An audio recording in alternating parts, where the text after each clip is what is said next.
صلی علی رسولہ الکریم اما بعد فاعوذ باللہ من الشیطان الرجیم بسم اللہ الرحمن الرحیم یا ایہا النبی لم تحرم ما احل اللہ لک تبتغی مرضات ازواجک واللہ غفور الرحیم قد فرض اللہ لکم تحلۃ ایمانکم واللہ مولاکم وهو العلیم الحکیم وَإِذْ أَسَرَّ النَّبِيُّ إِلَىٰ بَعْضِ أَزْوَاجِهِ حَدِيثًا فَلَمَّا نَبَّأَتْ بِهِ وَأَظْهَرَهُ اللَّهُ عَلَيْهِ عَرَّفَ بَعْضَهُ وَأَعْرَضَ عَن بَعْضٍ فَلَمَّا نَبَّأَهَا بِهِ قَالَتْ مَنْ أَنبَأَكَ هَٰذَا قَالَ نَبَّأَنِيَ الْعَلِيمُ الْخَبِيرُ إِن تَتُوبَا إِلَى اللَّهِ فَقَدْ صَغَتْ قُلُوبُكُمَا وَإِن تَظَاهَرَا عَلَيْهِ فَإِنَّ اللَّهَ هُوَ مَوْلَاهُ وَجِبْرِيلُ وَصَالِحُ الْمُؤْمِنِينَ وَالْمَلَائِكَةُ بَعْدَ ذَلِكَ ظَهِيرٌ صدق اللہ العظیم رب اشرح لی صدری ویسر لی امری واحلل عقدۃ من لسانی یفقہوا قولی اللہم الہمنا رشدنا واعذنا من شرور انفسنا اللہم ارنا الحق حقا وارزقنا اتباعہ وارنا الباطل باطلا وارزقنا اجتنابہ اللہم وفقنا لما تحب وترضى آمین یا رب العالمین۔ آج ہم نے سورہ تحریم کا مطالعہ شروع کرنا ہے ایک طویل وقفے کے بعد۔ ذرا دونوں پس منظر آپ کے سامنے رکھنے ہیں۔ ایک یہ کہ یہ جو منتخب نصاب ہے جس کا کہ ہم مطالعہ کر رہے ہیں، یہ بانی تنظیم اسلامی اور صدر انجمن مؤسس انجمن خدام القرآن ڈاکٹر اسحاق احمد رحمۃ اللہ علیہ نے مرتب کیا تھا۔ اصلاً ان سے بھی پہلے یہ مولانا امین احسن اصلاحی صاحب نے اس کی بنیاد رکھی تھی، پھر اس کو ڈاکٹر صاحب نے ذرا اس میں اضافے کر کے تو اسے مرتب کیا، اور ڈاکٹر صاحب نے اسے بہت پھیلایا اپنی زندگی میں کئی مرتبہ اس کے دروس دیے ہیں۔ اور یہ منتخب نصاب جو ہے وہ سورۃ العصر پر بیس کرتا ہے، اس کا بیج کی مانند جو ہے وہ سورۃ العصر ہے، اور اس میں جو 4 نجات کی شرائط بیان ہوئی ہیں، ایمان، عمل صالح، تواصی بالحق اور تواصی بالصبر، تو یہ در حقیقت انہی 4 باتوں کی تفسیر جو خود قرآن نے کی ہے ان مقامات پر مشتمل ہے کہ قرآن مجید کے وہ مقامات جو ایمان کو ڈیفائن کرتے ہیں، قرآن مجید کے وہ مقامات جو عمل صالح کی حقیقت بیان کرتے ہیں، قرآن مجید کے وہ مقامات جو تواصی بالحق کے مباحث پر مشتمل ہیں، قرآن مجید کے وہ مقامات جن میں صبر بیان ہوا ہے، ان کو جمع کر کے انہوں نے ایک منتخب نصاب بنایا ہے۔ تو ہم اس کا مطالعہ کر رہے ہیں۔ اس کے ویسے تو یہ 4 حصے بننے چاہیے، لیکن اس کے 6 حصے ہیں۔ 4 حصے تو یہی ہو گئے، ایمان، عمل صالح، تواصی بالحق اور تواصی بالصبر۔ 2 حصے وہ ہیں جو ایک پہلے آ جاتا ہے، ایک آخر میں آتا ہے۔ جو پہلے آتا ہے وہ کچھ قرآن مجید کے 3 مزید مقامات ہیں کہ جو سورۃ العصر ہی سے متعلق ہیں، یعنی یوں سمجھے جو کچھ سورۃ العصر میں بیان ہوا وہی اسی انداز میں ایک دوسرے موضوع کو بنیاد بناتے ہوئے وہی چیزیں بیان کر دی گئیں، تو ان کو بھی ہم کو یعنی اس کو جامع اسباق کا عنوان دیا گیا ہے، اور آخر میں ایک خلاصہ ہے، اور اس کے لیے سورہ حدید کو منتخب کیا گیا۔ تو یہ 6 حصے بن گئے۔ ان 6 حصوں میں سے ہم پہلے 2 حصے مکمل کر چکے ہیں، اور یہ 2 حصے ہم نے مکمل کیے تھے الفوز اکیڈمی E11 میں۔ اس کے بعد کورونا آ گیا، کورونا کی وجہ سے وہاں پہ وہ پروگرام تعطل کا شکار ہوا، اور دوبارہ وہاں پہ ابھی تک وہ شروع ہونے کے آثار پیدا نہیں ہوئے، کیونکہ کورونا جو ہے وہ پوری طرح ختم نہیں ہوا۔ تو لیکن یہ کہ چونکہ یہ آن ایئر بھی جاتا تھا لوگوں تک، یعنی آن لائن جاتا تھا، تو وہ ان کا پتہ، وہ جو ہماری آڈینس ہے ان کی طرف سے ڈیمانڈ تھی، تو پھر ہم نے کوئی متبادل اس طرح کی جگہ نہیں تھی کہ جہاں پر اسے شروع کریں۔ تو اب الحمدللہ ہمارا یہ جو ہے وہ دفتر تیار ہو گیا ہے، اور یہاں پہ یہ حصہ بھی بن گیا ہے جس میں ہم اس طرح بیٹھ کر جو ہے وہ درس و تدریس کا کام بھی کر سکتے ہیں، لیکچرز بھی ہو سکتے ہیں۔ تو یہاں ہم اس کو دوبارہ آغاز کر رہے ہیں۔ تو وہاں پہ جیسے میں نے بتایا کہ 2 حصے ہم نے مکمل کر لیے تھے۔ جو تیسرا حصہ ہے عمل صالح کا، اس کے بھی 2 مقامات کا ہم نے مطالعہ کر لیا تھا۔ ایک سورہ مومنون کی ابتدائی 11 آیات، اور دوسرا ابتدائی 11 آیات اور اس کے ساتھ جڑی ہوئی متصل اس کے ساتھ اسی ایک ہی نشست میں وہ بھی ہو جاتا ہے، یعنی ایک ہی وہ سبق کا حصہ ہے۔ وہ بھی سورہ معارج کی آیات 19 تا 35، اور دوسرا پھر ہم نے پڑھ لیا تھا سورہ فرقان کا آخری رکوع. ان دونوں میں جو نسبت آپس میں جو نسبت ہے وہ یہ ہے کہ جب عمل صالح کی بات کریں گے تو ظاہر ہے عمل صالح ایک فرد کا ہے, ایک انسان کا ہے, ایک شخصیت کا ہے, ایک اس کا ذاتی کردار ہے. وہ ذاتی کردار کیسے سنور سکتا ہے, کیسے ٹھیک ہو سکتا ہے, کیسے درست ہو سکتا ہے, اس کے لیے ایک رہنمائی ہے جو قرآن مجید نے سورہ مومنون کی ابتدائی 11 آیات اور سورہ معارج کی آیات 19 تا 35 میں دی ہے. یہ ہم نے پہلے پڑھا. پھر جب اس پر عمل کرتے ہیں تو کیسی شخصیت بنتی ہے, کیسا انسان تیار ہوتا ہے, کردار کے اندر کیا خوبصورتی آتی ہے, اس کا نقشہ ہے جو سورہ فرقان کے آخری رکوع میں بیان ہوا ہے عباد الرحمن کے عنوان کے ساتھ. تو یہ تو ہمارا مکمل ہو گیا تھا وہیں پہ. اب ہم شروع کر رہے ہیں اس سے آگے, اور آگے کی پہلے ایک بات کو سمجھ لیجئے کہ یعنی یہ سمجھنا اپنی جگہ پہ ضروری ہے, یہ انسانی سطح کی بات ہے, لیکن یہ کہ یہ جو آغاز ایک فرد سے ہوا ہے, اس کے اندر جو پہلا قدم انسان نے اٹھایا ہے وہ اجتماعیت کی طرف قدم ہے. یعنی ایک فرد کے ساتھ ایک دوسرا فرد آ کے مل گیا. حضرت آدم کو اللہ تعالیٰ نے ان کا جوڑا اماں ہوا کی صورت میں عطا کیا. اب یہ ایک خاندان وجود میں آ گیا, اور ابتداً خاندان ہی وجود میں آئے ہیں, پھر ان کے بیٹے, ان کی وہ, اور یہ یوں سمجھیے کہ اس خاندان کی پھر 3 جیتیں بن جاتی تھیں. سب سے پہلے یعنی ایک میاں بیوی, یہ ایک جیت ہو گئی. پہلا رشتہ جو 2 انسانوں کے درمیان قائم ہوا وہ میاں بیوی کا رشتہ ہے. اس رشتے نے جو اگلی صورت اختیار کی وہ ماں باپ کی اور اولاد کی صورت اختیار کی. وہ اس کی ایک نئی ڈائمنشن تھی, ایک نئی جہت تھی, ایک نیا اضافہ تھا. کیا وہ جو میاں بیوی ہیں آپس میں میاں بیوی ہیں, ان کا تعلق میاں بیوی والا ہے, لیکن یہ کہ اب ان کے اندر ایک اور چیز کا اضافہ ہو گیا ہے, وہ یہ کہ یہ ماں باپ ہو گئے ہیں. یعنی پہلے ان کا ایک ہی کریکٹر تھا, میاں بیوی کا کریکٹر تھا. ایک وقت کے بعد ان کا کریکٹر بدل گیا, اب میاں بیوی بھی ہیں لیکن اس کے ساتھ وہ ماں باپ بھی ہو گئے ہیں. جب وہ ماں باپ ہو گئے ہیں تو اب وہ ان کی کوئی اولاد بھی ہے, تو یہ اولاد اور والدین ان کے درمیان ایک تعلق. اور پھر جب بہن بھائی کثرت سے ہو گئے, یعنی جب ایک بیٹا ہوا یا بیٹی ہوئی تو وہ ماں باپ تو ہو گئے, لیکن جب بکثرت بہن بھائی ہو گئے تو اب ایک اور جہت کا اضافہ ہو گیا کہ بہن بھائیوں کا بھی تو آپس میں ایک رشتہ ہے نا. یہ رشتہ اخوت جو ہے یہ بہن بھائیوں کا آپس میں رشتہ ہو گیا. تو اب رہنمائی زیادہ درکار ہے. پہلے رہنمائی درکار تھی صرف کتنی سی کہ بھائی میاں بیوی کا کریکٹر کیا ہوگا, کیا عمل صالح ہے میاں بیوی کا. اس سے آگے بڑھیں گے تو اولاد اور والدین کے درمیان عمل صالح کیا ہوگا, پھر آگے بڑھیں گے تو بہن بھائیوں کے درمیان عمل صالح کیا ہوگا. یہ ایک خاندان بن گیا. اچھا, اب اس سے انسانیت آگے بڑھی تو ایک خاندان تو دوسرا خاندان تو پھر برادریاں تو قبیلے, یہ ہوتا چلا گیا. یعنی آپ اس ارتقاء کو ذہن میں رکھیں کہ جس کا کوئی انکار نہیں کر سکتا, نہ مومن نہ کافر. یہ تو ہوا ہی ہے, ایک آدمی سے ایک سفر کا آغاز ہوا, پہلے ایک خاندان وجود میں آیا, اس خاندان کی 3 جہتیں ہیں, میاں بیوی والی, والدین اور اولاد والی, اور بہن بھائیوں والی. یہ خاندان کے اندر 3 جہتیں ہو گئیں.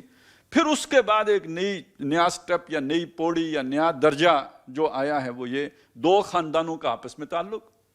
اب یہ چچے کے بیٹے ہیں تو دوسرے چچے کے بیٹے ہیں, تو اب ان کے درمیان تعلق کیسے قائم ہوگا. یعنی وہ اب رحمی رشتے کا دائرہ اور وسیع ہو گیا. اب اس سے آگے بڑھ کے تو برادری وجود میں آ گئی. وہ جو ہمارے یہاں یہ فلانے کی آل ہے تو یہ فلانے کی آل ہے. پہلے تو وہ کزنز ہی تھے, اب آل ہو گئی. وہ جو مختلف یہ جی ٹی روڈ پہ نام آتے ہیں کاموں کے اور مرید کے. مرید کے کا کیا مطلب ہوا, یعنی یہ مرید کوئی بندہ ہوگا جس کے یعنی اس کی جو اولاد ہے وہ اس کے بیٹے اور اس کی بیٹیاں, تو یہ اس کے ہو گئے, تو یہ کاموں کے ہو گیا, اور یہ جو ہے نا وہ سادوں کے ہو گیا. تو اسی طرح آلیں وجود میں آنا شروع ہو گئیں. تو جو آلیں بنی تو اب 2 برادریوں کے آپس میں کیسے تعلقات ہوں گے اور کیا چیزیں ان کو آپس میں خراب کریں گی. پھر اس سے آگے بڑھتے بڑھتے پھر بات یہ پہنچی کہ اب ایک ہی شہر کے اندر کئی قبائل مل کے رہنا شروع ہو گئے, ان کے اپنے اپنے رسم و رواج ہیں. اب ان کے درمیان لڑائی نہ ہو, اور اگر ہو جائے تو طے کیسے ہو, ان کے درمیان جو ہے وہ ضابطہ اصول قوانین کیسے بنائے جائیں. ایک نیا مسئلہ کھڑا ہو گیا. اب یہاں کی سطح کا عمل صالح کوئی اور ہے, وہ کوئی میثاق کرنا پڑے گا, کوئی عمرانی معاہدہ کرنا پڑے گا, کوئی سوشل کانٹریکٹ ہوگا جس کے تحت مختلف برادریاں کسی ایک ہی شہر کے اندر رہیں گی. یہ جو میں آپ کو بتا رہا ہوں یہ اسی رستے سے انسان نے سفر کیا ہے. سب سے پہلے خاندان, خاندان کے بعد معاشرہ, معاشرے کے بعد یہ جو مختلف قبائل کی بنیاد پر ایک شہر, پھر اس شہر کی ایک اسے کہتے ہیں جو سٹی گورنمنٹ، ایک ہوتی ہے آپ کی ریاست کی گورنمنٹ، ایک ہوتی ہے شہر کی گورنمنٹ جو ہوتی تھی، اب اس طرح کی کوئی چیز باقی نہیں رہی ہے.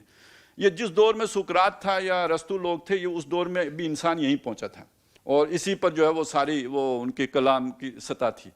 اس کے بعد پھر آگے جا کر ریاستیں وجود میں آئیں، ایمپائرز بنی ہیں. رومن ایمپائر ہے، ادھر جناب آپ کی ایرانین ایمپائر ہے، پھر بعد میں مسلم ایمپائر وجود میں آ گئی. اس سے پہلے حضرت سلیمان علیہ السلام، حضرت داؤد علیہ السلام کی حکومتیں تھیں. تو یہ چیز بہت بعد میں جا کے آئی ہے. آدم علیہ السلام سے جس سفر کا آغاز شروع ہوا، انسان نے جس اجتماعی سفر کا آغاز کیا، وہ خاندان، معاشرہ، سٹی سٹیٹ سے ہوتا ہوا اب حکومت کی سطح پر وہ منظم ہو گیا. جیسے وہ ماں باپ ہوتے تھے ایک گھر کے اندر، تو اب ایک پوری ریاست کے ماں باپ بن گئے، ریاست و ماں جیسی. اچھا، اس زمانے میں ریاست اور حکومت میں فرق کوئی نہیں تھا. وہ جو بادشاہ ہے اسی کو سمجھا جاتا تھا ریاست، اور یہ کوئی فرق نہیں روا رکھا جاتا تھا. یہ تو اسلام کے بھی ابتدائی دور میں لوگوں کو یہ فرق معلوم نہیں تھا. آپ نے اگر بادشاہ کے کسی حکم کی جو ہے وہ خلاف بات کی ہے تو اس کا مطلب ہے آپ ریاست کے باغی ہو گئے ہیں. بادشاہ ہی ریاست ہے.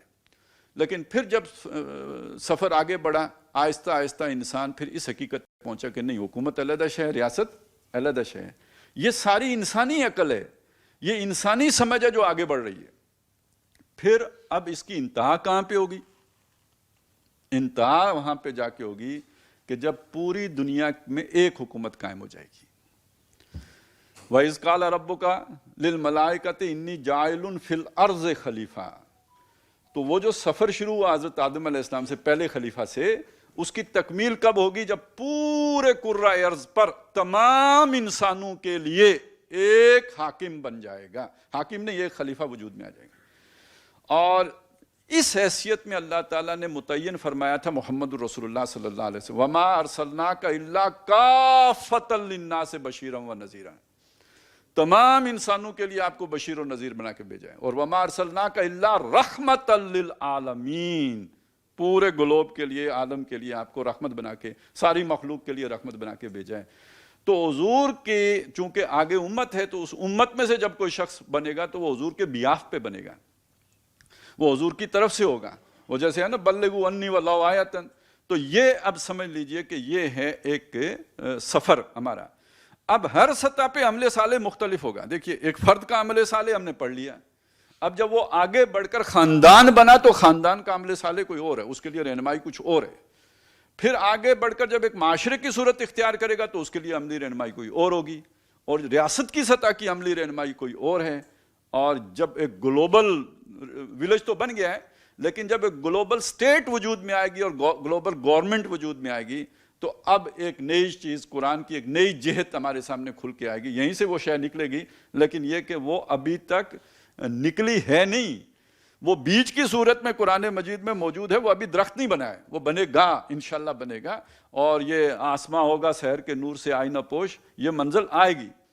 تو اس چیز کو ذہن میں رکھتے ہوئے اب دیکھیے کہ ہم نے جب فرد کے بارے میں پڑھ لیا کہ فرد کا عمل صالح کیا ہے، تو اگلی بات جو ہم نے دیکھنی ہے وہ یہ کہ خاندان کا عمل صالح کیا ہے. اب اس خاندان کے عمل صالح کے لیے اللہ تعالیٰ نے نبی اکرم صلی اللہ علیہ وسلم کو جو ہے مخاطب کر کے ہمیں کچھ رہنمائی دی ہے، جو سورہ تحریم میں ہم ابھی پڑھیں گے. ایک نقطہ جو میں گفتگو کر رہا تھا اس میں جو رہ گیا وہ بھی چلیں اس موقع پہ آپ کے سامنے عرض کر دوں کہ جب اللہ تعالیٰ نے خلیفہ بنانے کا فیصلہ فرمایا تو وَإِذْ قَالَ رَبُّكَ لِلْمَلَائِكَةِ إِنِّي جَاعِلٌ فِي الْأَرْضِ خلیفہ، تو ساتھ ہی آخر میں جا کے وہ جو بھی پھر جھگڑا ہوا، شیطان نے سجدہ نہیں کیا اور اس کے بعد اختلاف ہوا، پھر حضرت آدم اور اماں ہوا کو اس نے جو ہے نا وہ درخت کا پھل کھانے پہ مجبور کیا یا آمادہ کیا، اکسا لیا، ورگلا لیا. اس کے بعد اللہ نے کہا اب جاؤ زمین پر. اب سمجھ آ گئی ہے نا، اب جاؤ زمین پہ جاؤ. وَقُلْنَا اهْبِطُوا مِنْهَا جَمِيعًا، ہم نے کہا اب جاؤ یہاں سے سب کے سب جاؤ. فَإِمَّا يَأْتِيَنَّكُم مِّنِّي هُدًى فَمَن تَبِعَ هُدَايَ فَلَا خَوْفٌ عَلَيْهِمْ وَلَا هُمْ يَحْزَنُونَ. تو جب تمہارے پاس میری طرف سے ہدایت آئے، جو کوئی اس ہدایت کی پیروی کرے گا نہ اس کے لیے کوئی خوف ہے نہ ہی اس کے لیے کوئی حزن ہے. اب یہ جو ہدایت اسی وقت اللہ نے ساری کیوں نہیں دے دی؟ جب آئے کیوں؟ یہ لو میری طرف سے ہدایت ہے، یہ ساتھ لے جاؤ، یہ محفوظ رہے گی، یہ گم نہیں ہوگی، اور اس پر جو عمل کرتا رہے گا وہ گمراہ نہیں ہوگا. اس لیے کہ آدم علیہ السلام اور اماں ہوا کو بھیج رہے تھے، ان کو اتنا بڑے قرآن کی تو ضرورت ہی نہیں تھی۔ انہوں نے کون سا سود کھانا تھا کہ اس سود کا ذکر آتا ہے؟ انہوں نے کون سے جو ہے وہ سارے جو آج یہ بینک ہیں اور فلانا ہے اور یہ ہے اور جاگیرداریاں ہیں، اور یہ تو مسئلے ہی نہیں تھے ان کے۔ ان کا تو مسئلہ یہ تھا کہ میاں بیوی نے آپس میں کیسے رہنا ہے۔ وہ اللہ تعالیٰ نے ان کو بتا دیا یہ کھانا ہے یہ نہیں کھانا ہے، تو جاؤ زمین پہ رہو۔ یہ پتہ لگ گیا نا یہ تمہارا دشمن ہے، اسے ہوشیار رہنا، اور یہ تمہارا ایریا ہے۔ اب جب ان کی اولاد ہو گئی تو اللہ نے پھر نئی ہدایت بھیج دی ہوگی نا کہ اس اولاد کے ساتھ تم نے معاملہ یہ کرنا، ان کے نکاح اس طرح کرانے، ان کے آپس کے باہمی تعلقات یہ ہوں گے۔ جب برادریاں بن گئی پھر اور ہدایت آ گئی، وہ کوئی حضرت ادریس کے ذریعے آ گئی، کوئی حضرت شیس علیہ السلام کے ذریعے سے آ گئی۔ پھر جب لوگ اس ہدایت سے ہٹ گئے، اللہ نے نوح علیہ السلام کو بھیجا، پھر جو بیکار تھے ان کو ختم کیا، جو باقی بچے انہیں نئی ہدایت دے دی۔ کرتے کرتے موسیٰ علیہ السلام کو اللہ نے تورات دی، اور موسیٰ علیہ السلام کا جو تورات کے کل 10 احکامات ہیں، احکامات عشرہ کہتے ہیں ان کو، 10 احکامات ہیں سارے، اور ان 10 احکامات میں جو بھی رہنمائی ہے وہ کہا یہی جاتا ہے کہ وہ 10 احکامات وہی ہیں جو سورہ بنی اسرائیل کے 3 اور 4 رکوع میں بیان ہوئے، وہ ہم پڑھیں گے انشاءاللہ۔ اب یعنی ہمارا اس کے بعد جو ہے نا اگلا درس وہی ہے۔ یہ ایک اس وقت یوں سمجھیے کہ ابھی ایک برادری کی سطح پہ بنی اسرائیل تھے۔ بنی اسرائیل کوئی ریاست کی سطح کی ان کو وہ رہنمائی نہیں دی گئی، وہ ایک برادری تھی، 12 قبیلوں پر مشتمل ایک بڑی برادری، اور ان کو اللہ تعالیٰ نے رہن سہن کے اس وقت کے معاشرے کے سطح کے لیے جو رہنمائی درکار تھی وہ انہیں دے دی تھی۔ اور یہ جو ریاست کی سطح کی رہنمائی ہے یہ اللہ تعالیٰ نے محمد الرسول اللہ صلی اللہ علیہ وسلم کے ذریعے سے دی ہے، کیونکہ ریاستیں اتنی بڑی بڑی ریاستیں تو بنی ہی آ کے محمد الرسول اللہ کے دور میں۔ باقی حضرت سلیمان کی ریاست ہو یا حضرت داؤد علیہ السلام کی ریاست ہو، وہ موسیٰ علیہ السلام کے بعد کی ہے۔ یہ موسیٰ علیہ السلام سے پہلے کے دور نہیں ہے، یہ وہی سے جب موسیٰ علیہ السلام انہیں لے کے آئے، پھر بنی اسرائیل جو ہے جب طالوت کی قیادت میں داخل ہوئے، وہ موسیٰ علیہ السلام کے دور میں تو داخل ہی نہیں ہوئے فلسطین میں، انکار کر دیا، فَذَهَبْ أَنْتَ وَرَبُّكَ فَقَاتِلَا إِنَّا هَاهُنَا قَاعِدُونَ۔ تو پھر طالوت کے دور میں جب داخل ہوئے تو پھر اس کے بلکہ داخل پہلے ہوئے تھے، پھر نکالے گئے، پھر طالوت کے دور میں داخل ہوئے، تو اس کے بعد پھر داؤد علیہ السلام میں، پھر سلیمان علیہ السلام میں، تو ایک حکومت کا دور تو اس کے بہت بعد میں جا کے آیا ہے، ریاست کا دور اس کے بہت بعد میں جا کے آیا ہے۔ لیکن اولین ریاست جو ان اصولوں پر قائم کیا وہ محمد رسول اللہ صلی اللہ علیہ وسلم نے قائم کیا، تو وہ تو آپ کو دیے گئے ہیں، وہ آپ کو احکام عشرہ میں نہیں ملیں گے، سابقہ جو ہے نا وہ شرائع میں وہ نہیں ملیں گے آپ کو، وہ تو محمد الرسول اللہ صلی اللہ علیہ وسلم کے اسوے میں آپ کو ملیں گے، قرآن مجید میں ملیں گے۔ تو یہ چیزیں ہیں کہ جن کو سمجھ لیجئے، اپنے جو انسان ترقی کرتا گیا، اس کے وسائل میں اضافہ ہوتا گیا، وہ دنیا میں پھیلتا گیا، آپس میں کنیکشن بڑھتے گئے، نئی رہنمائی کی ضرورت پیش آتی گئی، تو نئی رہنمائی اللہ تعالیٰ دیتے رہے۔ اور یہ پہلے بتا دیا تھا اصول کے درجے میں کہ جو اس رہنمائی کی تابعداری کرتا رہے گا اس کو خوف، یعنی خوف کیا کہ میں غلط تو نہیں کر رہا، کہیں کل اس کا نقصان تو نہیں ہوگا، کوئی ہمیں اس کا جو ہے کل جو ہے نا وہ یہ تبدیلی ہمیں اڑپ تو نہیں کر جائے گی۔ تو ایک تو یہ اس کا خوف نہیں ہوگا، بالکل تم درست لائن میں جا رہے ہو کیونکہ اللہ کی رہنمائی میں جا رہے ہو۔ دوسرا حزن نہیں ہوگا کہ وہ یار بڑا غلط فیصلہ ہو گیا تھا، وہ کس بلا کو ہم نے اپنے اوپر مسلط کر لیا تھا، ایسا بھی کوئی بعد میں پچھتاوا بھی نہیں ہوگا کہ ہم نے کوئی غلط فیصلہ کر لیا تھا، اس کے اللہ نے رہنمائی دی ہے کہ اس لائن پر چلو گے، تو ولا خوف علیہم ولا ہم یحزنون۔ تو یہ چیز ذرا ذہن میں رکھ لیجئے۔ تو اب آتے ہیں سورہ تحریم کی طرف۔ صرف سورہ تحریمی کی طرف نہیں آتے بلکہ یہ کہ ہم قرآن مجید کی رہنمائی کی طرف مجموعی طور پہ آتے ہیں۔ اب جو ابھی جتنی بات ہوئی ہے اس سے یہ بات سمجھ میں آ گئی کہ انسان کا اجتماعیت کی طرف جو سفر ہے، ویسے تو انسان کو سماجی حیوان کہتے ہیں، یہ مل جل کے رہتا ہے، اکیلا نہیں رہ سکتا۔ کوئی اب نارمل آدمی ہو تو اکیلا رہے، وگرنہ انسان مل جل کے رہتے ہیں، اکٹھے ہو کے رہتے ہیں۔ تو اجتماعیت کی طرف جو انسان کا سفر ہے، اس کا آغاز مرد اور عورت کے جوڑ سے ہوتا ہے، عقد سے ہوتا ہے، ان کے رشتہ ازدواج میں منسلک ہونے سے ہوتا ہے۔ یہ آغاز ہے اجتماعیت کا، یہ پہلا قدم ہے۔ اور قرآن مجید کا مطالعہ یہ بتاتا ہے کہ اللہ تعالیٰ نے سب سے زیادہ تفصیلی رہنمائی اور بتکرار رہنمائی اور بہت ہی وضاحت کے ساتھ رہنمائی جو فرمائی ہے وہ اس اجتماعی خانے میں، اس عائلی نظام میاں بیوی کے تعلق کے بارے میں دی ہے۔ وجہ یہ ہے کہ یہ جو جوڑ جڑ رہا ہے، یعنی جس جوڑ میں پھر آپ نے جا کے عالمی حکومت قائم کرنی، آخری جس کا منزل وہ ہے، اس کا پہلا پتھر خاندان کا ادارہ ہے۔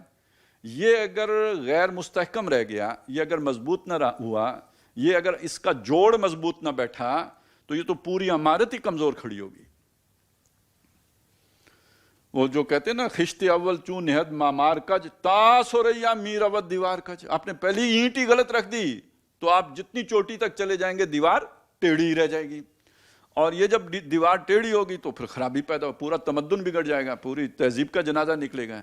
اب یہاں پہ سمجھ لیجئے کہ اللہ تعالیٰ سب سے زیادہ یہ چاہتے ہیں کہ میاں بیوی کے تعلق کے اندر کوئی رکھنا نہ پیدا ہو، یہ جوڑ مضبوط بیٹھ جائے، اسی لیے اتنی تفصیلی رہنمائی دے رہے ہیں۔ اچھا، دوسری طرف جو ہمیں احادیث سے پتہ لگتا ہے اور قرآن مجید کے اشارے بھی ہیں کہ جس سے یہ پتہ لگتا ہے کہ شیطان کی آخری درجے کی کوشش یہ ہوتی ہے کہ اس خاندان کے ادارے میں بگاڑ پیدا کیا جائے، اسے خراب کیا جائے، اس کے اندر رکھ نہ ڈالا جائے، اس کو کمزور کیا جائے۔ قرآن مجید میں سورہ بقرہ میں آتا ہے وہ جو یہودیوں کا طرز عمل، کیونکہ یہودی بھی تو شیطان کی پٹری پہ چڑھ گئے تھے نا، تو ان کے بارے میں آتا ہے وَاتَّبَعُوا مَا تَتْلُو الشَّيَاطِينُ عَلَىٰ مُلْكِ سلیمان، وہ پیروی کرنے لگے جو شیطان سلیمان علیہ السلام کی بادشاہی میں پڑھ کے سنایا کرتے تھے، یعنی جادو، اس کے پیچھے پڑ گئے۔ وَمَا كَفَرَ سُلَيْمَانُ وَلَٰكِنَّ الشَّيَاطِينَ كَفَرُوا يُعَلِّمُونَ النَّاسَ السِّحْرَ، یہ سلیمان نے کفر نہیں، یہ جادوگر جو تھے یہ جو کفر کر رہے تھے اور لوگوں کو جادو سکھاتے تھے۔ اچھا، اسی طرح وہاں پہ دو فرشتے بھی تھے جو ان کی آزمائش کے لیے آئے تھے، وَمَا أُنزِلَ عَلَى الْمَلَكَيْنِ بِبَابِلَ ہاروت وماروت، وہ جو نازل کیا گیا وہ بھی سیکھتے ہیں، یعنی وہ جو جادو فرشتے سکھاتے ہیں، حالانکہ وہ فرشتے بتا دیتے تھے کہ مت سیکھو، یہ ہم جو سکھا رہے ہیں یہ کفر ہے، فَلَا تَكْفُرْ، مت کفر کرو۔ وَيَتَعَلَّمُونَ مِنْهُمَا مَا يَضُرُّ بِهِ زَوْجَ مَا يُفَرِّقُونَ بِهِ بَيْنَ الْمَرْءِ وَزَوْجِهِ، وہ سیکھتے ہیں ان فرشتوں سے وہ چیز، وہ علم جس کے ذریعے سے وہ میاں بیوی میں جدائی پیدا کرتے ہیں، ان کے درمیان جو ہے نا افتراق پیدا کرتے ہیں، فراق پیدا کرتے ہیں، سیپریشن ان کے درمیان لانے کے لیے یہ وہ سیکھتے ہیں، اور یہ ان کے لیے نقصان دہ ہے۔ وَيَتَعَلَّمُونَ مَا يَضُرُّهُمْ وَلَا يَنْفَعُهُمْ، یہ ان کے لیے نقصان، ان کے پورے تمدن کا جنازہ نکال دے گی یہ بات اگر میاں بیوی کا تعلق کمزور پڑ گیا۔ اسی طرح احادیث میں آتا ہے کہ شیطان نے اپنا تخت لگایا پانی پہ، وہ جو بھی تخت لگاتا ہے پھر ظاہر ہے بادشاہ جیسے فیڈ بیک لیتا ہے، رپورٹیں لیتے ہیں، ہاں بھائی تو نے کیا کیا، کوئی کہے گا میں نے جنگ عظیم کرائی، کوئی کہے گا میں نے یہ کیا، کوئی کہے گا میں نے وہ کیا، وہ سنتا ہے بڑے مطلب چل موڈ میں سنتا ہے، بس ٹھیک ہے، کوئی اپریسیشن نہیں ہے۔ وہ ایک چھوٹا سا منا سا شیطان اٹھ کے کہتا ہے کہ میں نے میاں بیوی کے درمیان لڑائی کری، وہ اچھل پڑتا ہے تو نے کام کیا۔ تو معلوم ہوا کہ شیطان بھی جس جگہ پہ اللہ تعالیٰ سب سے زیادہ زور دے رہے ہیں کہ یہ چیز ٹھیک ہو جائے، اسی جگہ پہ شیطان سب سے زیادہ زور دے رہا ہوتا ہے کہ یہ شے خراب کرو، اس میں بگاڑ پیدا ہوا تو پھر پورا جو ہے یہ ڈھانچہ گرے گا اور یہ تمدن کا جنازہ نکلے گا، اور ریاست کا جو استحکام ہے وہ تباہی سے اور عدم استحکام سے دوچار ہوگا۔ خاندانی نظام کو برباد کرو۔ اچھا، اب جب آپ نے اس چیز کو سمجھ لیا تو اب آ جائیں ذرا ہم اپنے ان موجودہ حالات کا جائزہ لے لیں، تو اس میں آپ دیکھیں گے کہ شیطان اپنی اس چال میں کس درجے میں کامیاب ہوا ہے، کتنا بھرپور اسے کامیابی حاصل ہوئی ہے کہ مغرب میں تو خاندان کے اس ادارے کا جنازہ نکل چکا ہے، اور ویسے تو ہم اپنے دل کی تسلی کے لیے کہتے ہیں کہ مغرب میں نکل چکا ہے، آدھے سے زیادہ پونے کے قریب جنازہ تو ہمارا بھی نکل چکا ہوا ہے۔ یعنی اس میں اگر ایک دیکھنا ادارہ تو اس سے بھی بگڑ جاتا ہے نا کہ آپ نائل کو حکومت دے دیں، ادارہ بگڑ جاتا ہے نا، ریاست بگڑ جاتی ہے، تو کوئی بھی ادارہ ہو جب نائل اوپر چڑھے گا تو بگڑ جائے گا۔ یہ جو ادارہ اللہ نے بنایا ہے خاندان کا ادارہ، اس کے لیے اللہ تعالیٰ نے یہ طے کر دیا ہے کہ اس کی قوامیت، اس کی حکمرانی، اس میں اختیار مرد کے ہاتھ میں ہوگا۔ عقدۃ النکاح بھی مرد کے ہاتھ میں اور قوامیت بھی مرد کے ہاتھ میں۔ الرجال قوامون علی النساء، یہ ہر مرد ہر عورت کے اوپر قوام نہیں ہے، مرد اپنی بیوی پر قوام ہے، یہ سمجھیں۔ یہ خاندان کے ادارے میں جو شوہر کی حیثیت ہے وہ قوام کی ہے، وہ اس کے اوپر جو ہے وہ اس کی اتھارٹی ہے، وہ اللہ نے دی ہے، یہ اللہ کی فضیلت ہے جو اللہ نے دی ہے۔ جیسے اللہ نے کسی کو طاقتور بنایا تو کسی کو کمزور بنایا، کسی کو عالم بنایا تو کسی کو جاہل بنایا، کسی کو غنی اور دولت مند بنایا تو کسی کو مفلوق الحال بنایا۔ یہ کس کی تقسیم ہے؟ یہ اللہ کی تقسیم ہے۔ اسی طرح اللہ نے کسی کو مرد بنایا تو کسی کو عورت بنایا، ہیں انسان ہی، شرف انسانیت میں برابر ہیں، لیکن یہ کہ جنس اللہ نے مختلف ہے، یہ اللہ کی تقسیم ہے۔ کوئی اپنے اختیار سے نہ مرد ہوتا ہے نہ کوئی اپنے اختیار سے عورت ہوتی ہے۔ اب اسی میں اللہ نے جو مرد کی ذمہ داریاں لگائیں اور جو اس کو اختیارات دیے یا اس کو جو فضیلت دی، اس میں یہ بھی ہے کہ وہ خاندان کے ادارے کا سربراہ وہ ہوگا. یہ اللہ کا فیصلہ ہے. جس نے ایمان لانا ہے اس کو یہ فیصلہ ماننا پڑے گا. یہ اللہ کا طے شدہ فیصلہ ہے. اس کے آگے سرنڈر کرنا پڑے گا. مردوں کو بھی کرنا پڑے گا, عورتوں کو بھی کرنا پڑے گا, اگر مومن ہو. نہیں ہو تو جو مرضی کرو, پھر کھلے کھاؤ, پھر چھوٹ ہے, پھر لبرل ہو, پھر آپ کی موم بتیاں جلاؤ, جو مرضی کرو. پھر اللہ یہاں نہیں پوچھے گا, وہ پھر وہ جب واپس لوٹ کے جائیں گے تو پوچھے گا. جس نے ادھر کی زندگی سنوارنی ہے تو اس کے لیے اللہ نے یہ اصول طے کر دیا, الرجال قوامون علی النساء. تو حضور صلی اللہ علیہ وسلم نے فرمایا کہ, ویسے حدیث طویل ہے, میں یہ حصہ آپ کو سنا دیتا ہوں کہ اس وقت کہ جب تمہارے معاملات تمہاری عورتوں کے ہاتھوں میں چلے جائیں تو اس وقت تمہارے لیے زمین کی پیٹھ سے زمین کا پیٹ بہتر ہے. یعنی جو وہ کہیں وہی گھروں میں ہو رہا ہو. شادی کیسے کرنی ہے, بہو کہاں سے لانی ہے, رواج کون کون سے انہیں ہیں, وہ جو رسم و رواج کیا نبھانے ہیں, یہ سارے فیصلے جب آپ کے ہاتھ سے نکل کر آپ کے گھر والوں کے ہاتھ میں چلے جائیں تو یہ ادارہ تباہ ہو گیا. پھر تمہارے لیے زمین کی پیٹھ سے زمین کا پیٹ بہتر ہے. تو مغرب میں جو تباہی آئی ہے وہ اور طرح کی تباہی ہے. ہم جو اس کو, اب وہ گھسیٹنے کا لفظ بھی آج کل عام ہو گیا ہے, تو ہم جو اس خاندان کے ادارے کو گھسیٹ رہے ہیں تو یہ گھسٹ اس وجہ سے رہا ہے کہ بہرحال ہم نے بھی تو اپنے اختیار سرنڈر کر دیا نا کسی کے آگے. ہم نے بڑے بڑے ترم خان دیندار دیکھیں کہ جن کا معاملہ یہ ہوتا ہے کہ ہاں یہ شادی بیاہ کی یہ رسومات تو بہت بری ہیں, یہ جہیز کی رسم تو بہت بڑی لعنت ہے, یہ سارا مانیں گے. لیکن جب ان کے بیٹے کے نکاح کا وقت آئے گا, ان سے کہا جائے کہ بھئی اب اس پہ عمل کرنے کا وقت, وہ کہتے ہیں نہیں بات تو بالکل ٹھیک ہے پر گھر والے نہیں مانتے. تو یہ حضرت ترم خان صاحب کا گھر میں مقام, مرتبہ, حیثیت اور رتبہ ہے. تو یہ تباہی ہے, اس کو اللہ کے نبی نے تباہی فرمایا صلی اللہ علیہ وسلم. اب آ جائیں اسی چیز کو ذرا اس انداز میں دیکھ لیجئے کہ بات اتنی تباہی تک محدود نہیں ہے, بلکہ یہ کہ اب انسان تو اس طرف جا رہا ہے کہ یار یہ اس بندھن میں بندھنے کی کیا ضرورت ہے, اس کے بغیر ہی جو ہے ایک اپنا تعلق سیٹسفیکشن حاصل کر لیتے ہیں. لیو ٹوگیدر کی ایک نیا جو ہے نا وہ سلوگن آ گیا ہے, اکٹھے رہ لیتے ہیں, اکٹھے ہی رہنا ہے تو رہ لیتے ہیں, کیا فرق پڑتا ہے. تو یہ اب اس چیز کو جب آپ تباہ کر دیں گے تو اس سے پھر اجتماعیت وجود میں نہیں آئے گی, انارکی وجود میں آئے گی. ایک تو وہ جو پیدائشی فساد ہوگا اس کے اندر وہ تو ایک علیحدہ بات ہے, وہ تو روحانی معاملہ ہے. لیکن یہ کہ معاشرے کے اندر جو فساد برپا ہوگا وہ صرف روحانی معاملہ نہیں ہے, بلکہ اس کا پھر تعلق اس چیز سے ہے کہ ایک انارکی وجود میں آئے گی, پھر اجتماعیت نہیں پیدا ہو سکتی. تو شیطان اپنے آخری درجے میں اس کوشش میں ہے کہ اس خاندان کے ادارے کو مسمار کر دو, تباہ کر دو, برباد کر دو.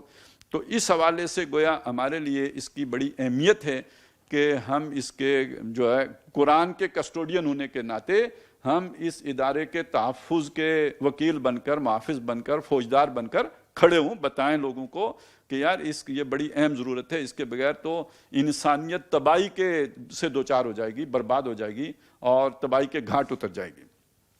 اب اس چیز کو ذرا سامنے رکھیں تو یہ جو سورت ہے سورہ تحریم, اور اس کے ساتھ ہے سورہ طلاق جو اس سے پہلے آئی ہے. یہ دو صورتیں اکٹھی ہیں اس مقام پر کہ جو خاندان کے ادارے سے, پوری کی پوری صورتیں سمجھ لیجئے خاندان کے ادارے سے بحث کر رہی ہیں اور اس کے بارے میں رہنمائی دے رہی ہیں. سورہ طلاق میں اس ایکسٹریم صورت کا ذکر ہے کہ جس میں میاں بیوی کے درمیان مزاج کی ہمانگی نہ رہے اور سیپریشن تک نوبت پہنچ جائے, اس کی رہنمائی سورہ طلاق میں دی ہے. سورہ تحریم میں اس صورت کا بیان ہے کہ جو مطلوب ہے, محبت ہونی چاہیے, باہمی جو ہے وہ ایک دوسرے کے احساسات کا لحاظ رکھا جانا چاہیے, تبھی گھر کا ادارہ چلتا ہے. لیکن اس میں بھی جیسے وہ کہتے ہیں access of every thing is bad, تو اس میں بھی اگر کوئی بہت زیادہ اضافہ ہو جائے تو اس سے بھی خرابی پیدا ہونے کا امکان ہے. تو اس کے لیے رہنمائی سورہ تحریم میں دی گئی ہے.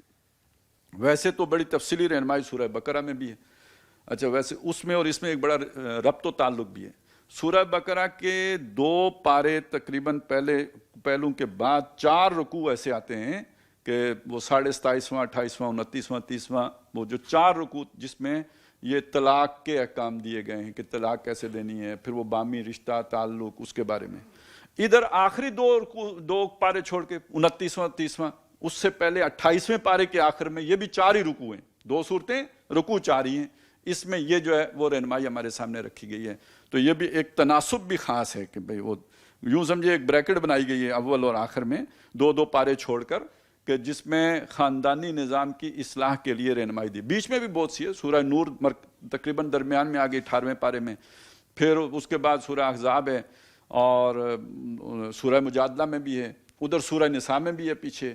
تو یہ اول اور آخر میں پرویا ہوا ہے یہ مضمون خاندانی، سب سے تفصیلی ہدایات بھی، اور قرآن مجید کے مختلف مقامات پر بھی اس کی رہنمائی دی گئی ہے. اچھا، یہ جو دو صورتیں ان کی خاص اہمیت بھی ہے. یہ ان کا زمانہ نزول جو ہے وہ مدنی زندگی کا نصف آخر ہے، اور اس دور میں بہت سے لوگ بکثرت دین میں نئے لوگ شامل ہوئے. وہ جو جیسے آتے ہیں نا، اذا جاء نصر اللہ والفتح ورأیت الناس يدخلون فی دین اللہ افواجا، فوج در فوج لوگ دین میں شامل ہوئے.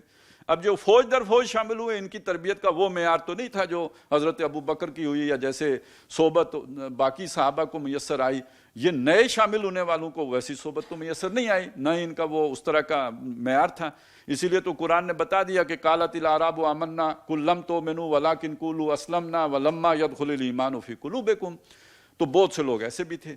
اب اس کی وجہ سے مسلمانوں کے اندر معمولی بہت چھوٹے لیول پہ کوئی خرابیاں پیدا ہونی شروع ہو گئی تھی.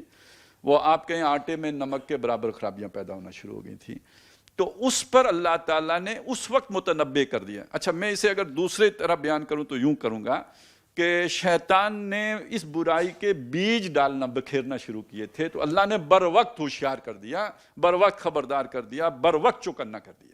یہ جو 10 صورتیں مدنی، یہ والی جو سورہ حدید سے شروع ہو کے سورہ تحریم پہ آ کے ختم ہوتی ہیں، تو یہ سمجھیے کہ اس معاشرے میں جو بیج کی سطح کی مسلمانوں کے اندر برائی پیدا ہوئی تھی، اس کا کلا کما کرنے کے لیے اللہ تعالیٰ نے یہ 10 صورتیں اتار دی. لیکن آج صورتحال کیا ہے؟ میں نے ایک عالمی تناظر آپ کے سامنے رکھ دیا کہ شیطان نے وہ نوع انسانی کا اس اعتبار سے جنازہ نکال دیا اور ہم بھی بچے ہوئے نہیں ہیں. تو آج وہ برائیاں جو وہاں آٹے میں نمک سے بھی کم تھیں، آج آٹے سے بھی زیادہ ہو چکی ہوئی ہے. لہذا اس اعتبار سے ہمارے لیے ان کا جو بڑا ایک اہم مقام اور ایک اہم حیثیت بن جاتی ہے. اور اس میں دونوں چیزیں، خیر طلاقیں بھی بہت ہو رہی ہیں، اس کی وجوہات کیا ہیں وہ ایک علیحدہ چیپٹر ہے. اس وقت ہمارا وہ موضوع نہیں ہے. ہم اس خاندان کو زیر بحث لا رہے ہیں جن میں محبت بہت بڑی ہوئی ہے، جن میں پیار بہت بڑا ہوا ہے، جن میں باہمی موافقت بہت بڑی ہوئی ہے. اور وہ بدقسمتی سے اگر اتنی بڑھ گئی ہے کہ اس کے نتیجے میں اللہ کے احکامات پس پشت پڑ رہے ہیں، تو یہ ایک اب نارمل صورتحال ہے کہ یعنی اس میں محبت تو ہونی چاہیے تھی، موافقت تو ہونی چاہیے تھی، پیار الفت ہونا چاہیے تھا، لیکن اتنا نہیں کہ اللہ کے احکام کے بھی پرواہ نہ رہے، وہ بھی پس پشت پڑ جائیں. یہ ہے کہ جس عدم توازن پر رہنمائی ہمیں اس سورہ مبارکہ میں قرآن مجید دیتا ہے، اور نبی صلی اللہ علیہ وسلم کو مخاطب کر کے اور ان کی نجی زندگی، ذاتی زندگی، پرائیویٹ لائف کے 1-2 واقعات ہمارے سامنے اللہ تعالیٰ بیان کر رہے ہیں، جو کبھی بیان کرنے کی ضرورت نہ ہوتی اگر ہماری رہنمائی پیش نظر نہ ہوتی، ہمیں سمجھانا پیش نظر نہ ہوتا. تو اس میں جو پہلی آیت ہے، اس میں حضور صلی اللہ علیہ وسلم سے خطاب ہے. اس میں ذرا تھوڑا سا محسوس بھی ہوتا ہے کہ انداز تلخ ہے. جہاں پہ انداز تلخ ہو تو اس کا ترجمہ کرتے ہوئے بھی ذرا تھوڑی سی ہچکچاہٹ آدمی محسوس کرتا ہے. تو بس ایک بات سمجھ لیجئے کہ یہ جو اللہ تعالیٰ جب اس طرح کا انداز اختیار کرتے ہیں تو سمجھانا باقیوں کو مقصود ہوتا ہے. اور ویسے بھی نبی جو ہوتے ہیں ان کی اگر کوئی بھی کمی سامنے آتی ہے یا کسی بھی درجے کی کوئی لغزش سامنے آتی ہے تو اس کے پیچھے جو موٹیو وہ کوئی شر کا موٹیو نہیں ہوتا، کوئی نفسانی خواہش کا دخل نہیں ہوتا، وہ خیر ہی کا، من جانب خیر، بھلائی کی طرف، اچھائی کی طرف ایک ذرا توازن، عدم توازن ہوتا ہے، جس پر پھر اللہ تعالیٰ بڑے زور سے متنبع کر دیتے ہیں. کیونکہ بہرحال نبی کا ہر عمل امت کے لیے بعد میں اسوہ بننا ہوتا ہے. تو پہلے بھی تاریخ کی ایک مثال سامنے موجود ہے کہ حضرت یعقوب علیہ السلام نے اپنی ذاتی پسند کی وجہ سے اونٹ کا گوشت کھانا نہیں کھایا کرتے تھے. تو بعد میں بنی اسرائیل نے سمجھا کہ اونٹ کا گوشت ہے ہی حرام. جب قرآن مجید نے اونٹ کو حرام نہیں کیا تو انہوں نے تو تانا مارا کہ یہ کیسے نبی ہیں، کہتے ہیں ہم اللہ کی طرف سے آئے ہیں، تو ہماری شریعت میں تو اونٹ کا گوشت حرام ہے، تو یہ کیوں کھاتے ہیں؟ اس پر قرآن نے کہا کہ یہ اونٹ جو ہے یہ اللہ نے حرام نہیں کیا، یہ حضرت یعقوب نے، اسرائیل نے اپنے اوپر خود ہی روک لیا تھا. تم ذرا تورات لے کے آؤ نا اگر تم سچے ہو تو فاتو بے توراتین ان کنتم صادقین، تورات کا کوئی حکم لے کے آؤ نا، تو وہ تو تھا نہیں، اللہ نے تو اس کو حرام نہیں کیا۔ تو اس طرح کے پھر اب بعد میں تو کوئی شریعت آنی نہیں تھی، کوئی کتاب آنی نہیں تھی، تو پھر کوئی اگر معاملہ اس طرح کا ہو جاتا تو کون اسے ٹھیک کرے گا؟ تو اس لیے اللہ تعالیٰ نے نبی صلی اللہ علیہ وسلم کے ان واقعات پر انہیں متنبع کر کے ہمارے لیے رہنمائی کا ایک سامان کیا ہے۔ فرمایا یا ایھا النبی، اے نبی صلی اللہ علیہ وسلم، لما تحرم ما احل اللہ لک، آپ کیوں حرام کرتے ہیں اپنے اوپر اس شے کو جو اللہ نے آپ کے لیے حلال کی ہے۔ یہ جو ہے نا اپنے اوپر حرام کرنا، ایک ہوتا ہے کسی شے کو حرام قرار دینا، یہ ایک بالکل علیحدہ بات ہے۔ حرام قرار دینے کا مطلب یہ ہے کہ یہ شے حرام ہے، یہ اختیار اللہ کا ہے کہ کسی شے کو حلال کرے یا حرام کرے۔ یہ نبی بھی اگر کہتے ہیں تو اللہ کے حکم کے تابع، وما ينطق عن الهوى ان هو الا وحی یوحی، وہ اپنی مرضی سے نہیں کہتے، وہ وہی کہتے ہیں جو اللہ کی طرف سے انہیں وحی کیا گیا ہوتا ہے۔ یہ حرام اور حلال کا اختیار جس کے پاس ہے وہ رب ہے، اور رب صرف اللہ ہے، لہذا حلت و حرمت کا اختیار تو صرف اللہ کے پاس ہے۔ تو نبی صلی اللہ علیہ وسلم نے نعوذ باللہ کوئی ایسا نہیں کیا تھا کہ انہوں نے وہ جو بھی شے تھی اس کو انہوں نے، اس کی میں وضاحت آگے کر دوں گا، کہ اس کو انہوں نے حرام کر دیا ہو مسلمانوں کے لیے، نہیں، ایسا مسئلہ نہیں تھا، بلکہ یہ کہ انہوں نے صرف اپنے اوپر قسم کھا لی تھی کہ میں یہ کام نہیں کروں گا یا یہ شے نہیں کھاؤں گا۔ تو اللہ نے اس پر بھی نبی صلی اللہ علیہ وسلم کو جو ہے وہ متنبع فرمایا کہ آپ کیوں حرام کرتے ہیں اپنے اوپر، اپنے آپ کو کیوں روک لیتے ہیں اس شے سے جو اللہ نے آپ کے اوپر حلال کی ہے۔ اب یہ مسئلہ ذرا ہمیں سمجھنا چاہیے، آج ہمیں اتنا آسانی سے سمجھ میں نہیں آتا کہ جتنا اللہ کی حرام کی ہوئی چیزوں سے بچنا اہم ہے، اتنا ہی اللہ کی حلال کی ہوئی چیزوں سے رکنا بھی اگر آپ کی دسترس میں ہوں اتنا ہی برا ہے۔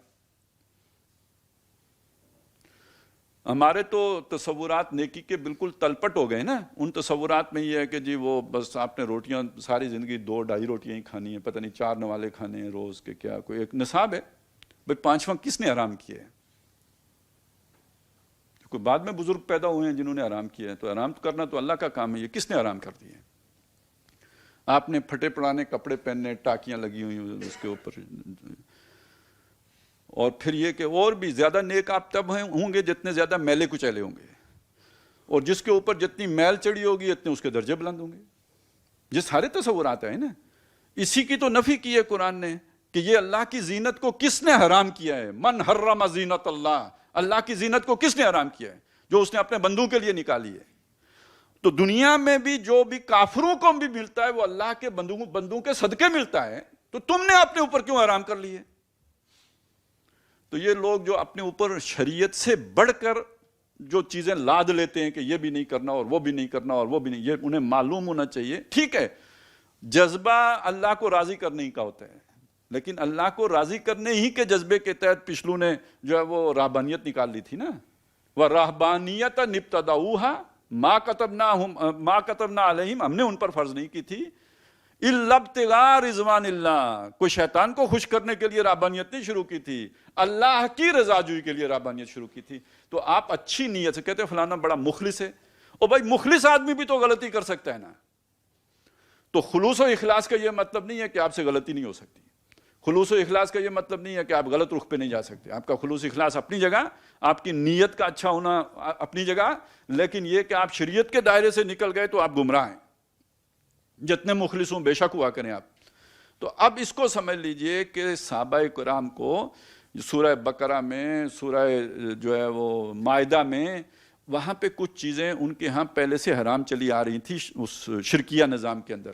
مطلب وہ آپ پڑھیں گے یہ بحیرہ ہے، اور یہ جو ہے نا وہ حام ہے، مختلف وہ جانور تھے جن کو وہ ان کا گوشت کھانا وہ سمجھتے تھے ٹھیک نہیں ہے۔ مطلب جانور کوئی اور نسل کے نہیں تھے، یہی اونٹ ہے، جس اونٹ نے 100 دفعہ جفتی کر لی ہو وہ اب مقدس ہو گیا، جس اونٹنی نے مسلسل اتنی تعداد میں 8، 10 یا 12 جو بھی ہے اتنی تعداد میں مادہ بچے دیے ہوں، اب وہ بھی پیرنی ہو گئی ہے، اب اس کو بھی آپ ہاتھ نہیں لگا سکتے، وہ اس کا گوشت کھائیں گے تو بڑا غلط ہو جائے گا کام۔ یہ تو اتنی مبارک اونٹنی تھی، اس کا گوشت آپ نے کھا لیا، یہ تو بڑا حرام کام کیا آپ نے۔ یہ جیسے ہمارے ہاں ہندوؤں کے ہاں اس طرح کی چیزیں ہیں، تو یہ ساری وہاں عرب میں بھی تھی، شرک ان کا بھی ایسا ہی تھا۔ اس پر ظاہر ہے صدیوں سے چلی آ رہی ایک روایت ہے، تو اس چیز کے ساتھ ایک قرات بھی ہو جاتی ہے. جیسے ہمیں خنزیر اس لیے اتنا برا نہیں لگتا کہ اللہ نے حرام کیا، اللہ نے تو شراب بھی حرام کیا، اللہ نے تو سود بھی حرام کیا ہے. وہ خنزیر سے بڑا حرام ہے سود، وہ ہم ہنیم مریا کھا لیتے ہیں، سود نہیں کھاتے اور خنزیر نہیں کھاتے. تو اس لیے کہ ہمیں اس کے ایک فطری قرات ہو گئی ہے، کیونکہ وہ ہمارے لاشعور میں آ کے وہ قرات بیٹھ گئی ہے. تو اب وہ قرات کسی طرح نکل جائے تو اللہ کا حکم تو ہمیں نہیں روکے گا کہ نہ کھاؤ، مطلب ہم تو اس پہ اور کام کر لیتے تو یہ بھی کر لیں گے. تو اس طرح کی کراہت ان کے دلوں میں ان جانوروں کی آ چکی ہوئی تھی، تو وہ گوشت نہیں کھاتے تھے. تو اللہ تعالیٰ انہیں کہتے ہیں کیا ہو گیا تمہیں، کیوں نہیں کھاتے ہو؟ یا ایھا الذین آمنوا کلوا مما فی الارض حلالا طیبا، کھاؤ جو حلال اور طیب ہے زمین کے اوپر. یہ سورہ بقرہ میں کہا ہے. پھر سمجھا کے جب انہیں کہتے ہیں یار ما انزل اللہ کی اتباع کرو، قالوا بل الفینا علیہ آباءنا، وہ کہا نہیں ہم تو اس کی اتباع کریں گے جس پر ہم نے اپنے آباء کو پایا. اس کو آگے جا کے پھر کہا یا ایھا الذین آمنوا کلوا من طیبات ما رزقناکم، یہ جو ہم نے تمہیں پاکیزہ چیزیں دی ان میں سے کھاؤ، ان کنتم ایاہ تعبدون، اگر اس کی عبادت کرتے ہو. تو عبادت کا مطلب صرف یہی نہیں ہوا کہ آپ جو ہے وہ سجدے کر رہے ہیں، اللہ کی حلال کی ہوئی چیزیں بھی کھاؤ. یہ کیوں حرام کر رکھی ہیں تم نے اپنے اوپر؟ یہ سارا پس منظر ہے. اسی میں آگے جو جا کے وہاں پہ سورہ انعام میں، سورہ مائدہ میں پھر اچھی خاصی ڈانٹ پلائی ہے، کیوں نہیں کھاتے؟ اللہ نے جو تم پر حرام کیا وہ یہ میتا اور خنزیر اور لحم اور جو مردار، یہ چیزیں اللہ نے حرام کی ہیں. اس میں بھی فمن استر غیر باغ ولا عاد فلا اثم علیہ، جو مجبور ہو جائے اس میں سے بھی کھا لے تو اس پر بھی کوئی گناہ نہیں ہے. تو کیا ہو گیا ہے یار، تم کیوں نہیں کھاتے ہو؟ یہ کون سی نیکی تم نے اختیار کر لی ہے؟ یہ سارا بیک گراؤنڈ ہے اس معاشرے میں کتنی مشکل سے اللہ تعالیٰ نے لوگوں کو حلال چیزیں کھانے پہ آمادہ کیا ہے. اب نبی صلی اللہ علیہ وسلم اگر شہد کھانا اپنے اوپر روک لیتے ہیں تو پھر اس سے دوبارہ اس طرح کی پیچیدگیاں پیدا ہونی شروع ہوتی ہیں. تو یہ کوئی نئی بات نہیں ہے جو حضور ہی سے ہو رہی ہے، یہ باقی مسلمانوں سے بھی اس سے ملتی جلتی باتیں اور اس سے زیادہ سخت لب و لہجے میں یہ باتیں ہو چکی ہیں. سمجھنے کی بات یہ ہے کہ یہ حلال و حرام کا اختیار اللہ کے پاس ہے. جتنا کسی حرام کا کھانا منع ہے، برا ہے، غلط ہے، اتنا ہی کسی حلال کو اپنے اوپر منع کر لینا، کوئی قسم کھا لینا، کوئی ضد باندھ لینا، یہ بھی اتنا ہی برا ہے، اللہ کی نظر میں برا ہے. البتہ یہ کہ بہرحال حرام کا ارتکاب زیادہ بری بات ہے، اور اس طرح کے کوئی جو بھی اس سے کمتر درجے کی شے ہوگی، یعنی بالکل برابر تو نہیں کہہ سکتے ہم، کیونکہ ایک آپ کو 100 چیزیں کھانے کی اگر اجازت ہے تو آپ ایک نہیں کھاتے اس میں سے، اور نہ کھانا ایک علیحدہ بات ہے، اس کا اعلان کر دیتے ہیں، قسم کھا لیتے ہیں، یہ وہ بری بات ہے جس سے روکا گیا ہے. اور اگلی جو بات یہاں پہ کہی گئی، تبتغی مرضات ازواجک، اپنی بیویوں کو خوش کرنے کے لیے ان کی مرضی. اب وہ جو بات میں نے کہی تھی نا کہ بھئی آپ کی حیثیت ایک حکمران کی ہے، گھر چلانے والے کی ہے، ازواج کا خیال رکھنا، ان کے جذبات کا احساس پاس رکھنا، یہ اچھی بات ہے. لیکن یہ کہ پالیسی بدل دینا ان کی خوشنودی کے لیے، یہ ہے کہ جو خاندان کے ادارے میں بگاڑ پیدا کرنے والی بات ہے. اس سے توازن بگڑ جائے گا، اس کا جو ہے نا وہ پرپس جو ہے نا خاندان کے ادارے کا وہ بے مقصد شے ہو جائے گی، اور وہ بہت ایک غلط رخ پر چلے، یہ خاندان کے عمل صالح کے خلاف ہو جائے گا. اچھا، اب یہ جو بھی اس کی تفسیروں میں لوگوں نے واقعات بیان کیے ہیں وہ دو ہیں. ایک واقعہ یہ ہے جو بڑا مستند ہے اور جس کو مطلب بخاری میں بھی مسلم میں بھی جس کا ذکر کیا گیا ہے، وہ واقعہ یہ ہے کہ حضرت زینب بنت جیش جو تھی ان کے ہاں کہیں سے شہد آیا. یہ حضور کا معمول تھا نا، روز شام کے وقت عصر کے بعد مغرب سے پہلے پہلے آپ ساری بیویوں کے ہاں ایک چکر لگا لیا کرتے تھے. اب ظاہر باریاں مقرر ہیں تو باری تو 9ویں دن آئے گی نا کسی کی، تو اس کا مطلب 8 دن اس سے ملاقات ہی نہیں، وہ بیمار ہو، کوئی مسئلہ ہو تو پھر تو یعنی اس سے کوئی رابطہ ہی نہیں ہے. تو اس چیز کو ٹھیک کرنے کے لیے آپ صلی اللہ علیہ وسلم کا ایک معمول تھا 5-7 منٹ کے لیے روزانہ ہر بیوی سے ایک ملاقات، اور اس کا وقت ہوتا تھا عصر سے لے کے گشت یہ تھا، حضور کا گشت یہ تھا، تو یہ آپ گشت فرما لیا کرتے تھے. اور اس میں ظاہر ہے حضور کی بیویاں جو ہے متعدد ہیں، لیکن بڑی خاص حیثیت حاصل ہے اسٹیٹس کے اعتبار سے بھی، حضور کے ساتھی ہونے کے اعتبار سے بھی. جیسے حضرت ابو بکر اور حضرت عمر رضی اللہ تعالیٰ عنہما کی حیثیت ہے، تو ان کی 2 بیٹیاں حضور کے گھر ہیں، حضرت حفصہ حضرت عمر کی بیٹی ہیں، اور حضرت عائشہ حضرت ابو بکر صدیق کی بیٹی ہیں.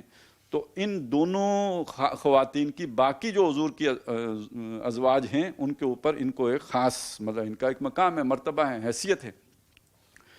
تو اب وہ جو حضرت زینب ہیں ان کے ہاں حضور کوئی کہیں سے کوئی شہد آیا ہوا تھا تو وہ نوش فرمایا کرتے، اس میں دیر ہو جاتی، کوئی 2-4 منٹ اوپر ہو جاتے، تو اب ان کو فیل ہونا شروع ہوا کہ یہ ذرا یہاں پہ ٹائم زیادہ لگتا ہے، تو پھر انہوں نے ایک مطلب باقاعدہ منصوبے سے یعنی حضور کو توجہ دلائی، اور منصوبے میں بس یہ بات تھی کہ آپ کی منہ سے کوئی ہیک آتی ہے، انہیں پتہ تھا وہ شہد استعمال کرتے ہیں، وہ شہد جس علاقے کا تھا اس میں ایک خاص طرح کی خوشبو تھی، تو انہوں نے خوشبو نہیں کہا، انہوں نے کہا بدبو آتی ہے۔ تو نبی صلی اللہ علیہ وسلم بڑے نفیس طبیعت کے آدمی تھے، تو وہ سمجھ گئے، انہیں پتہ لگ گیا کہ یہ کیا مسئلہ کیا ہے، تو انہوں نے قسم کھا لی کہ میں آج کے بعد شہد استعمال ہی نہیں کروں گا۔ اب ایک تو رائے یہ ہے کہ اس پر یہ آیت اتری ہے، اور یہ ایک مستند بات ہے۔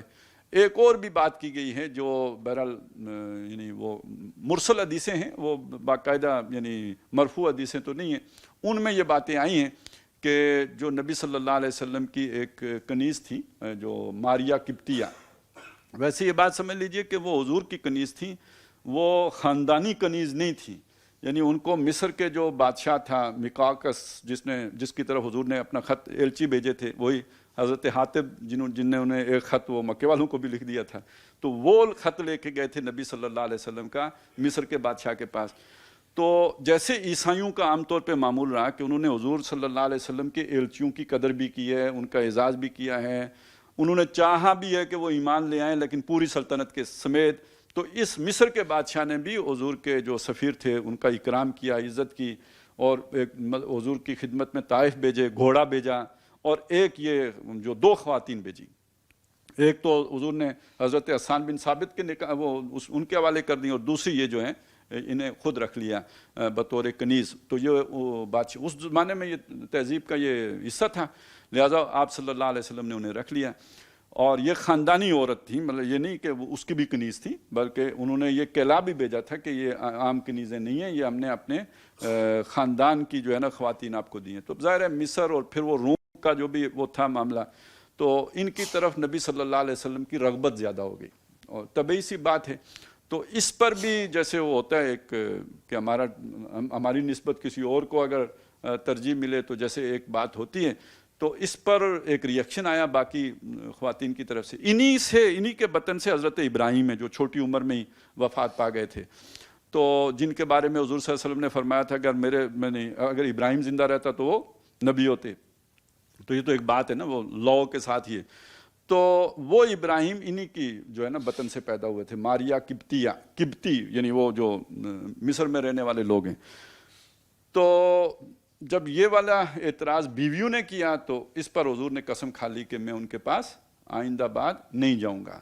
تو چونکہ وہ بیوی نہیں تھی، جانا نہ جانا، وہ ویسے بیویوں کے بارے میں بھی اللہ نے حضور کو اختیار دے دیا تھا، جس کو چاہیں آپ اس سے عزل کر لیں، جس کو چاہیں آپ اسے پاس کر لیں، جس سے دور کر دیا تھا اسے پھر پاس کر لیں، حضور پر اس طرح کی کوئی پابندی، کوئی قدغن نہیں تھی۔ تو یہ تو خیر تھی بھی آپ کے پاس کنیز کی حیثیت سے، تو حضور نے قسم کھا لی۔ تو یہ بھی اللہ تعالیٰ کو پسند نہیں ہوا کہ اللہ تعالیٰ نے ایک نعمت حضور صلی اللہ علیہ وسلم کو عطا کی ہے، اور وہ اسے اپنی بیویوں کی مرضی کی خاطر جو ہے نا وہ اس سے کنارہ کش ہو جائیں یا دستکش ہو جائیں۔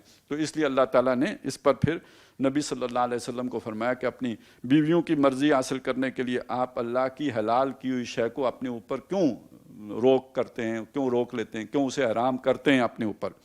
واللہ غفور الرحیم۔ اب یہ جا کے بات آخر میں کھلی کہ یہ اصل میں کوئی ناراضگی کا اظہار نہیں ہے، یہ اللہ کی طرف سے جو بھی بات آئی ہے یہ پیاری کا ایک انداز ہے۔ ظاہر ہے آپ ذرا تھوڑا تلخ لہجے میں بھی بات کر لیتے ہیں، لیکن یہ کہ اس کے پیچھے ایک تعلق خاص ہوتا ہے جس کی وجہ سے آپ وہ بات کر رہے ہوتے ہیں، وہ جا کے آخر میں کھل گیا۔ واللہ غفور الرحیم، اللہ بڑا بخشنے والا، بڑا مہربان ہے، بڑا آپ کے لیے جو ہے وہ عنایت والا ہے۔ پھر بتایا قد فرض اللہ لکم تحلۃ ایمانکم، اللہ نے آپ پر قسمیں کھولنے کا طریقہ مقرر کر دیا ہے۔ یعنی یہ نہیں ہے کہ لازم ہے کہ آپ نے یہ قسم کھولنی ہے، آپ نے کوئی قسم اٹھا لی ہو، آپ نے وہ جو قسم ہے پوری کرنی چاہیے۔ قرآن مجید بھی یہی کہتا ہے، اور یہ بھی کہتا ہے کہ جو تمہاری لغو قسمیں ان پر اللہ مواخذہ نہیں کرے گا۔ لیکن یہ کہ جو قسمیں تم نے سوچ سمجھ کے کھائی ہیں ان پر مواخذہ ہوگا. اب یہ قسم لغو قسم نہیں ہے, آپ نے سوچ سمجھ کر فیصلہ کیا ہے کہ میں شاید نہیں کھاؤں گا. لغو قسم یہ ہوتی ہے جو لوگوں کی عادت نہیں ہوتی, واللہ باللہ, وہ جس طرح وہ عرب کرتے رہتے ہیں, ہمارے ہاں بھی لوگ بات بات پہ قسم اٹھاتے ہیں, تو وہ ایک لغو قسم ہے, اس پر مواخذہ نہیں ہے. لیکن آدمی سوچ سمجھ کر ایک فیصلہ کرتے ہیں. یہ قسم صرف اتنا ہی نہیں ہے کہ آپ کھائیں, آپ نے ایک ارادہ ٹھان لیا, پکا ٹھان لیا کہ میں یہ کام کروں گا, تو یہ قسم ہی ہے. یا آپ نے کوئی بھی کام کرنے کا سوچا ہے, تو اب اگر اس کو چھوڑیں گے یا نہیں کریں گے کسی مجبوری کی وجہ سے, کسی عذر کی وجہ سے, یا جیسے ایک آپ نے غلط فیصلہ کر لیا, اب کوئی معاہدہ کر لیا ہے کسی کے ساتھ, معاہدہ حرام کیا ہے, اب آپ کو کسی مفتی صاحب نے بتایا کہ آپ نے حرام معاہدہ کر لیا, تو وہ معاہدہ تو آپ نے توڑنا ہے, اب آپ اس پر تو عمل نہیں کر سکتے. لیکن معاہدہ ہونا ایک علیحدہ فیصلہ تھا. اب اس کا کھولنے کا ایک طریقہ ہے جو اللہ نے آپ کو بتایا, قد فرض اللہ لکم تحلۃ ایمانکم. یہ اس طرح کے معاہدے یا قسمیں کھولنے کا اللہ نے آپ کو طریقہ بتا دیا ہے.